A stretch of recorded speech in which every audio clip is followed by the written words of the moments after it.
Episode 100, from the 19th of December 1915 to the 9th of January 1916. The British slipped through my fingers. A German general's view of the evacuation. By Marshal, Liman von Saunders. Read by Linus Claassen. The evacuation of the Gallipoli Peninsula, once decided upon, was carried out with extraordinary skill. The following account by the German general Liman von Saunders, the leader of the mission sent to reform the Turkish Army in 1913, who, during the Gallipoli campaign, took command of the Turkish 5th Army with the rank of Marshal, reveals the bewilderment of the German and Turkish staffs at this time. They feared that the British manoeuvres might be only a prelude to a renewed attack. In effect, he and his Turkish staffs had been completely bamboozled when they allowed the British forces to escape practically without casualty. We of course knew nothing of the intended withdrawal and did not learn of it up to the last minute. Its possibility had been considered by the 5th Turkish Army, and all leaders had been called on in writing for special watchfulness in that direction. But the very skillful beginning and execution of the withdrawal prevented its being seen from the front line of the Turks. On the night of December 19th to 20th, a dense fog covered the peninsula and the coast. The fire along the fronts continued in customary volume till midnight. Then it became a little weaker. The enemy's naval guns were firing from several directions. On the afternoon of the 19th, a heavy attack on the south front had been repulsed. During the night, the British withdrew from the Ari Burnu and Anafata fronts. The events on the side of the 5th Army were as follows. Between 1 and 2 in the morning, the enemy had exploded a mine in the Ari Burnu front. The Turkish troops, advancing according to instruction to seize the crater, found no resistance. When the adjoining Turkish companies were feeling their way towards the foremost enemy trenches, there were a few shots, and then firing ceased.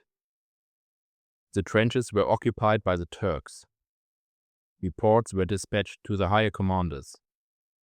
There was some natural delay before they could arrive and give instructions for further action, since no special instructions had been issued for such a case, and the fog prevented vision.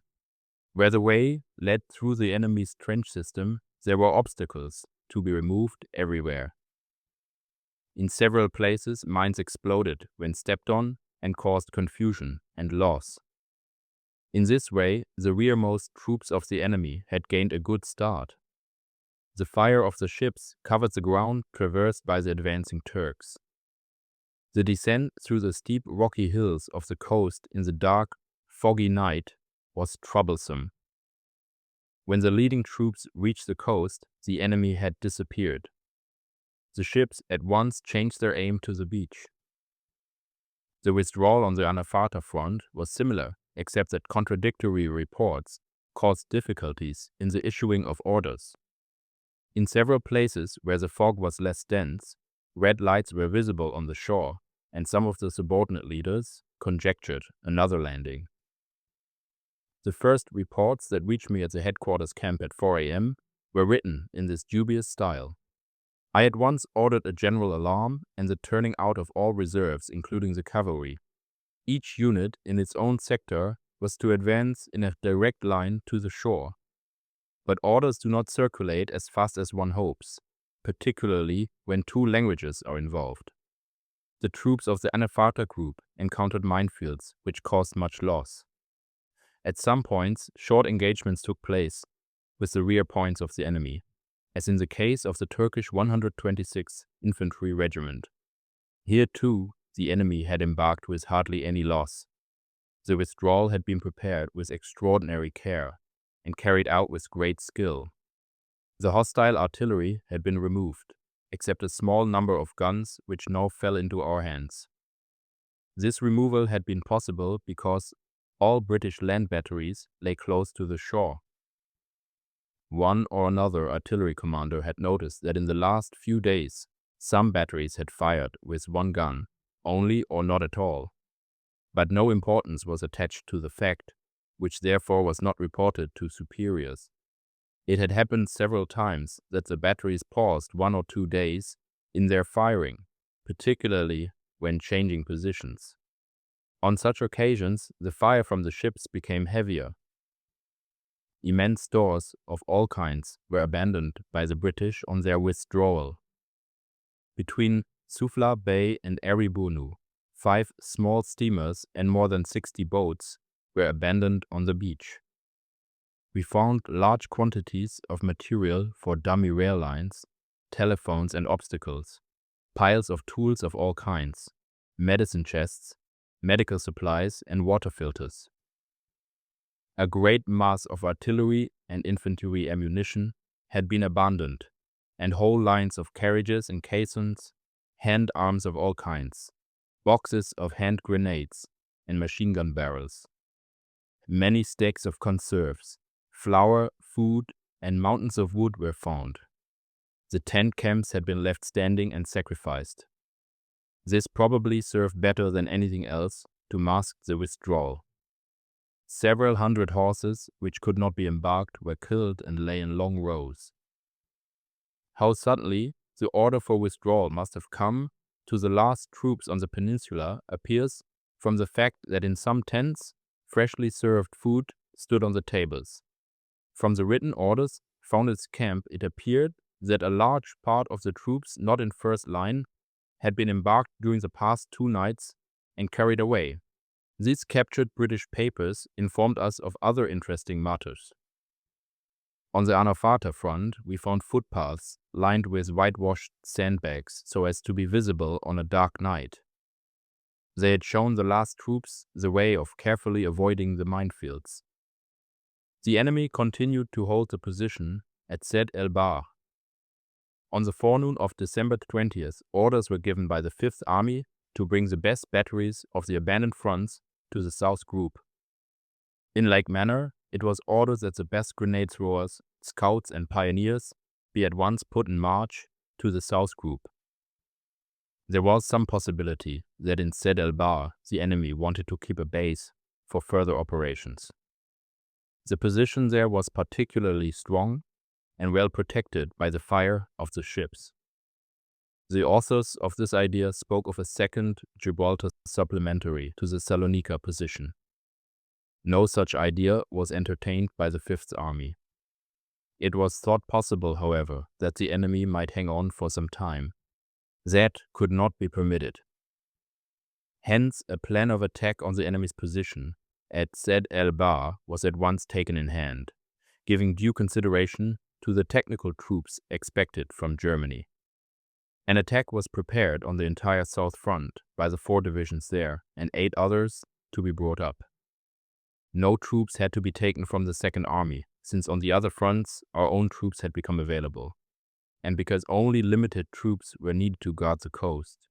Superfluous units were ordered by the Turkish headquarters to march to Thrace. New Year's Eve, 1915-16. I sent to the military attaché in Constantinople a telegram for German headquarters, proposing that after the complete withdrawal of the British from Gallipoli, an army be constituted from our troops and pushed via Demotica and Zanzi against the right flank and rear of the enemy army at Salonika, while German and Bulgarian troops attacked from the front. During the first days of January 1916, it appeared as though the fire of the land artillery at Sed el Bahr was becoming weaker, but one gun was firing from several batteries, frequently changing its position, while the fire from the ships, including the largest calibers, sometimes grew to great vehemence. The removal of guns was observed from the Asiatic side. The scouting parties, which were pushed forward against the hostile front at all hours of evening and night, invariably met with strong resistance. Of the troops designated for the attack, the 12th Division had arrived in rear of the South Front. The division was designated to capture a section of trenches projecting northward opposite the extreme Turkish right, from which the British artillery could have flanked the great attack we were planning. In the midst of these preparations, the Turkish headquarters ordered on January 5th that 9 divisions of the 5th Army were to be withdrawn at once and put in march for Thrace. Several of these divisions had been designated for the attack. The situation on the south front had not become sufficiently clear for such a step, nor was there any necessity for it, as the complete Second Army stood in Thrace. I explained the situation to Enver by telegraph and requested my discharge from the Turkish army because his wholly unwarranted order was at the last moment jeopardizing the final result of the Dardanelles campaign. He withdrew his order by telegraph. Like many other things in Turkey, I have never been able to ascertain whether this matter, as was subsequently stated, was a misunderstanding due to another incorrect Turkish translation, or whether the orders were actually issued in the form in which they reached me. On January 7th, I ordered the 12th Division to carry out the attack planned on the extreme Turkish right, after 2 hours of preparation by the heaviest artillery, fire, and explosion of mines. It met with strong resistance, but was partly successful in that we gained some of the ground at the projecting point. The Turkish troops on the south were cautioned again and again to watch attentively for any indication of a withdrawal during the night. Bridges were everywhere placed in readiness to enable the artillery to cross the enemy trenches quickly. A field artillery battalion of the 26th Division on the Asiatic side, under the command of Captain Liman, was ordered by the 5th Army to push to the outermost point of land at Kumkale, where during the night of January 8th to 9th it bombarded such ground at Sed el Bahr as was within range. In like manner, the fortress guns near Intepe assisted by a heavy fire. During the night from January 8th to 9th, the enemy withdrew from the southern sector. The Turkish troops pursued at once, when the fire from the advanced trenches was no longer answered by the enemy.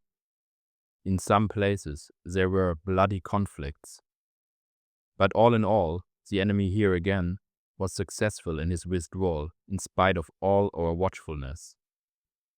A large part of the troops were not marched the longer way to the place of embarkation at the south point, but had reached the south shores of the peninsula by the shortest routes, and were embarked at suitable points in every kind of war and transport vessel, while the last rearguard was still maintaining a heavy fire from the advanced trenches.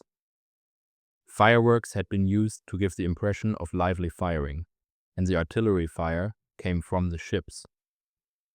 The Turkish divisions reached the coast everywhere long before daybreak. In many places they had been delayed by fields of landmines, which caused serious losses. One division had captured 9 guns on the way to the coast. When it became daylight, our artillery sank a loaded transport on the west coast. The hostile torpedo boats in the vicinity opened a heavy fire into the sea near the transport, believing that it had been torpedoed by a submarine. Unfortunately, none was present at the withdrawal. The booty of the South Group was extraordinary. Wagon parks, automobile parks, mountains of arms, ammunition, and entrenching tools were collected. Here too, most of the tent camps and barracks had been left standing, in part with all of their equipment. Many hundreds of horses lay in rows, shot or poisoned, but quite a number of horses and mules were captured and turned over to the Turkish artillery. Here, as at the other fronts, the stacks of flour and subsistence had some acid solution poured over them to render them unfit for our use. In the next few days, the hostile ships made vain attempts to set the stacks and the former British tent camps and barracks on fire. It took nearly 2 years to clean up the grounds. The immense booty of war material was used for other Turkish armies. Many shiploads of conserves, flour and wood were removed to Constantinople. What the ragged and insufficiently nourished Turkish soldiers took away cannot be estimated. I tried to stop plundering by a dense line of sentinels, but the endeavor was in vain. During the ensuing time, we saw the Turkish soldiers on the peninsula in the most incredible garments which they had made up from every kind of uniform. They even carried British gas masks for fun. The tribute of tenacious and steadfast prowess cannot be withheld from the Turkish troops, of whom at the height of the fighting 22 divisions stood in the primary and secondary fronts or as reserves under the command of the Fifth Army. They had held their ground in unnumbered conflicts with a brave enemy who ever renewed his attacks and was supported by the fire of its fleet. The total loss of the Fifth Army in the Dardanelles campaign is very high and corresponds to the duration and severity of the fighting. It amounted to about 218,000 men, of whom 66,000 were killed, and of the wounded 42,000 were returned to duty. There were Turkish infantry regiments, which in this campaign needed and received 5,000 replacements.